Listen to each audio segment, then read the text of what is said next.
Bonjour à toutes et à tous, il est 15 heures. Merci à vous de nous rejoindre pour cette nouvelle édition dont voici les principaux faits.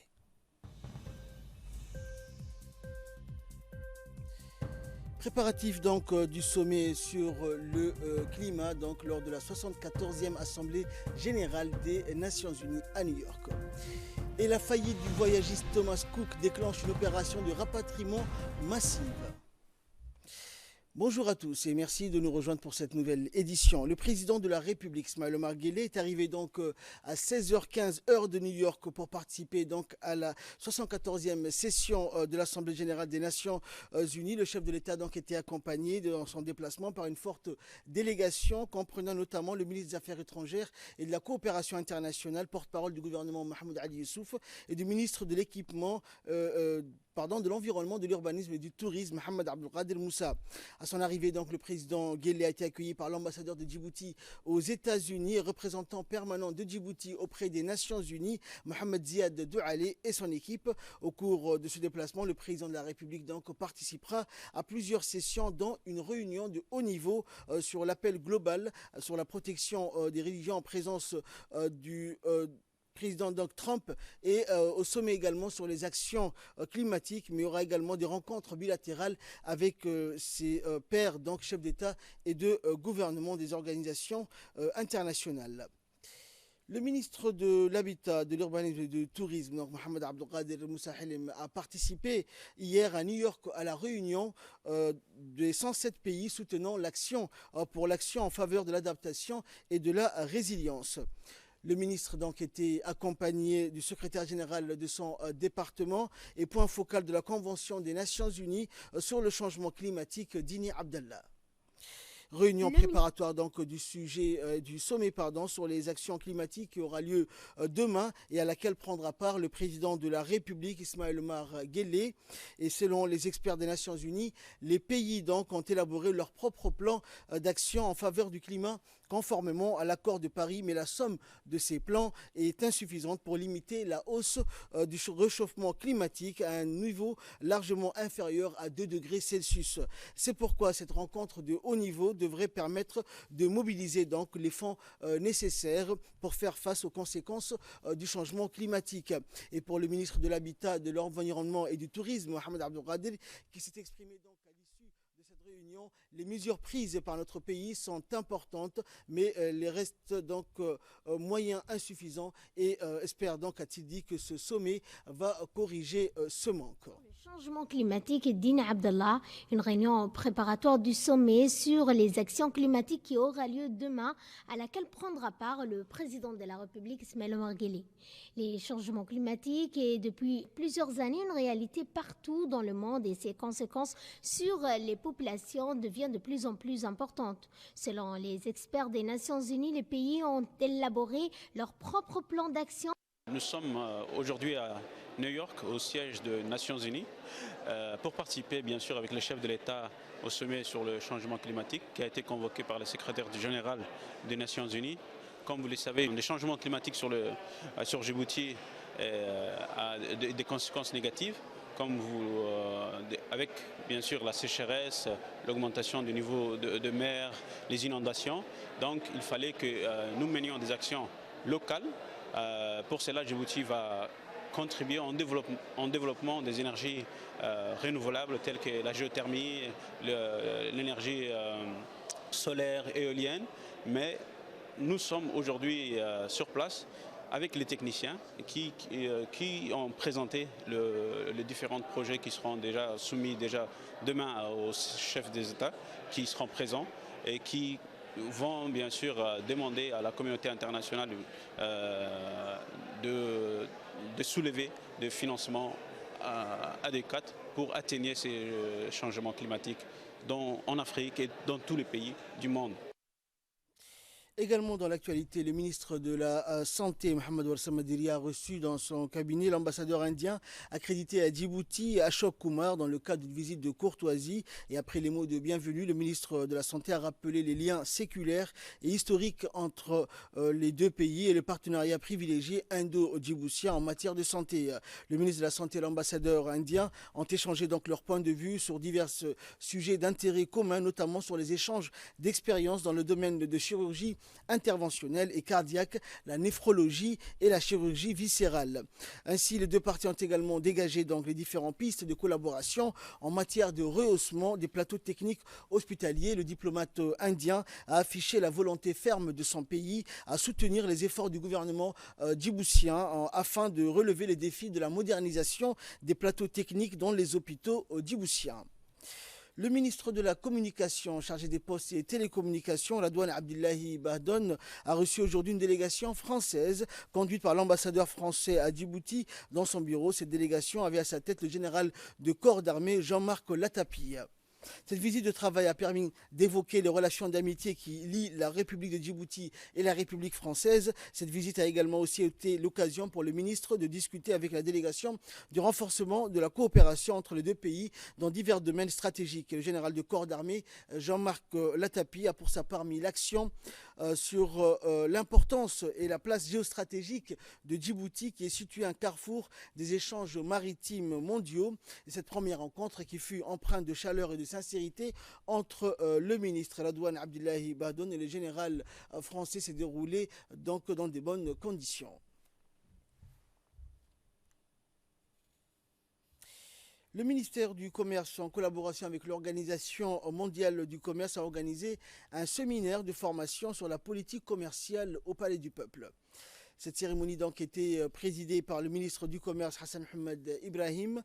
Des cadres du ministère et des représentants de l'Organisation mondiale du commerce ont assisté à ce séminaire. Objectif, faire du commerce un puissant moteur de croissance et de développement économique pour notre pays. Il convient de souligner que notre politique commerciale vise en priorité l'intégration régionale pour une insertion dynamique de notre pays dans les chaînes de valeur des échanges internationaux. Cette initiative fait partie des efforts déployés par le gouvernement représenté par le ministère du Commerce pour développer le commerce à Djibouti.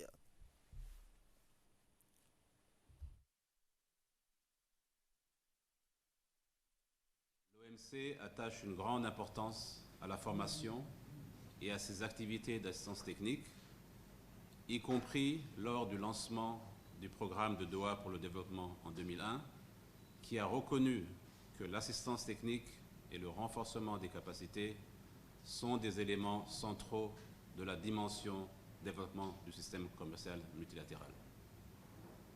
En outre, les membres de l'OMC reconnaissent qu'un système commercial multilatéral qui fonctionne bien nécessite non seulement des règles commerciales justes et équitables, mais exige également une compréhension par ses membres des opportunités que ces règles prévoient. C'est pourquoi l'OMC place ses programmes d'assistance technique et de formation au cœur de son travail. Et à présent, je vous propose de suivre l'intervention du ministre du Commerce pour plus de précisions. C'est pour moi un grand plaisir et un honneur de procéder à l'ouverture du séminaire de formation, le cours intensif sur la politique commerciale. Permettez-moi d'abord d'adresser mes mots de bienvenue aux experts formateurs de l'OMC qui ont fait un long déplacement depuis Genève pour animer cette formation nécessaire à nos cadres impliqués directement ou indirectement à la politique commerciale. Je tiens à remercier personnellement les invités et les participants d'avoir répondu massivement à notre invitation. Mesdames et messieurs, le ministre du Commerce et l'Organisation mondiale du commerce ont conjointement initié cette formation afin de faire du commerce un puissant moteur de croissance et de développement économique pour notre pays. Vous conviendrez avec moi que le commerce est la base même de la création de richesses et concourt à l'amélioration du bien-être de nos populations. Cette rencontre vous donnera l'occasion de vous familiariser avec le concept de la politique commerciale, à savoir les théories du commerce international, l'analyse des instruments de politique commerciale et l'utilisation de bases de données tarifaires et commerciales les principes fondamentaux de l'OMC et ses exceptions. Les accords multilatéraux sur le commerce des marchandises et l'accord général sur le commerce des services, les mesures commerciales correctives, les règles et les procédures régissant les règlements des différends. Toujours en nouvelle nationale, dans le cadre de relations de coopération entre notre pays et le Royaume du Maroc, le chef d'état-major général des armées, le général de corps d'armée Zakaria Cheikh Ibrahim, accompagné des officiers supérieurs des forces armées djiboutiennes, a accueilli aujourd'hui une délégation marocaine conduite par le colonel Hicham Alaoui. La délégation, composée de 3 officiers supérieurs, avait pour mission donc d'évaluer l'académie militaire interarmée d'Arta, qui est sous la responsabilité du chef d'état-major de la défense par intérim, le général Tahir Ali Mohamed.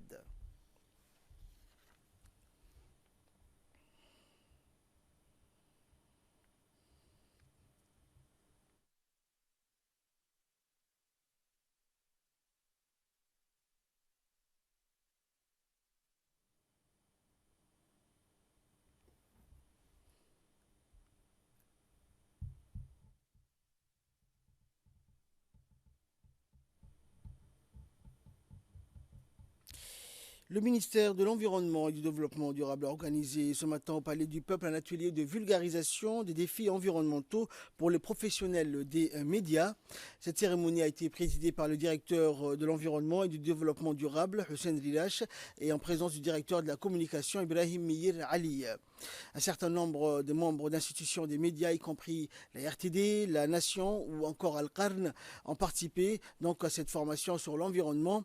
L'objectif de cette formation étant de renforcer les capacités nationales ciblées pour atteindre et maintenir les résultats environnementaux mondiaux en intégrant donc et surveillant, décentralisant également la gouvernance environnementale mondiale. Un atelier fut-il cyclique ne suffit pas pour acquérir toutes les connaissances requises sur un domaine donné. C'est pourquoi il est souhaitable de penser à mettre en place des vrais programmes de formation pour faire émerger des journalistes spécialisés, des journalistes environnementalistes qui puissent bien parler et reporter sur les divers sujets. Cela prend une formation plus poussée et il est à espérer que le ministère de l'Environnement pourrait conclure des partenariats avec le ministère de la Communication afin que des programmes et des opportunités de formation puissent être disponibles aux journalistes. Et dans son intervention, le directeur de l'environnement a indiqué que l'intégration de lutte contre la désertification et la dégradation des terres dans les politiques de développement national et les stratégies de lutte contre la pauvreté permettront de mobiliser les ressources financières en faveur d'actions concrètes. On l'écoute. C'est pour moi un immense plaisir aujourd'hui de lancer officiellement l'ouverture de l'atelier de vulgarisation des défis environnementaux pour les professionnels des médias nationaux. Ce n'est pas une première pour notre pays de renforcer les capacités de nos chers journalistes. Nous l'avons déjà fait dans le passé. Mais l'événement inédit aujourd'hui est de tenir un tel atelier dans un contexte national de réforme dynamique des principaux organes de communication et surtout devant un parterre de jeunes journalistes, espoir de toute une nation. Vous n'êtes pas sans savoir que le ministère de l'Urbanisme, de l'Environnement et du Tourisme a fait de la protection et de la conservation de l'environnement l'un de ses créneaux majeurs. C'est en ce sens que bien souvent vous êtes auprès de nous pour couvrir des événements phares. Je parle bien entendu des ateliers de renforcement des capacités de nos partenaires dans ce domaine ou encore les interventions dans les zones rurales conduites par notre département pour faire face aux défis environnementaux majeurs que connaît notre pays.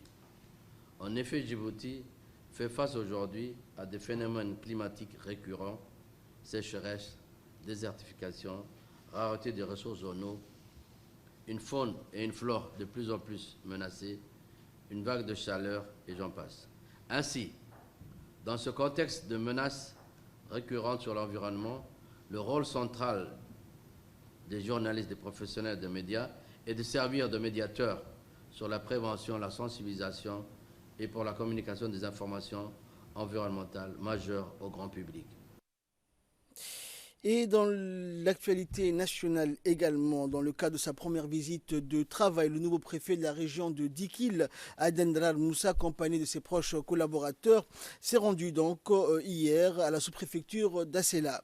L'objectif de cette visite était, dans un premier temps, de s'enquérir de l'état des lieux et du fonctionnement de la sous-préfecture de Assela, et dans un second temps, donc, de prendre contact avec les autorités civiles et coutumières de cette zone en vue de consolider leurs efforts pour aboutir à des meilleurs rendements quant aux services rendus aux citoyens.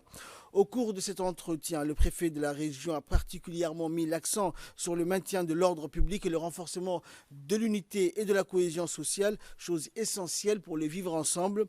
De leur côté, les autorités civiles et coutumières d'Assela ont exprimé leur bienvenue donc au nouveau préfet et lui ont assuré donc de leur collaboration et accompagnement dans l'exercice de ses fonctions.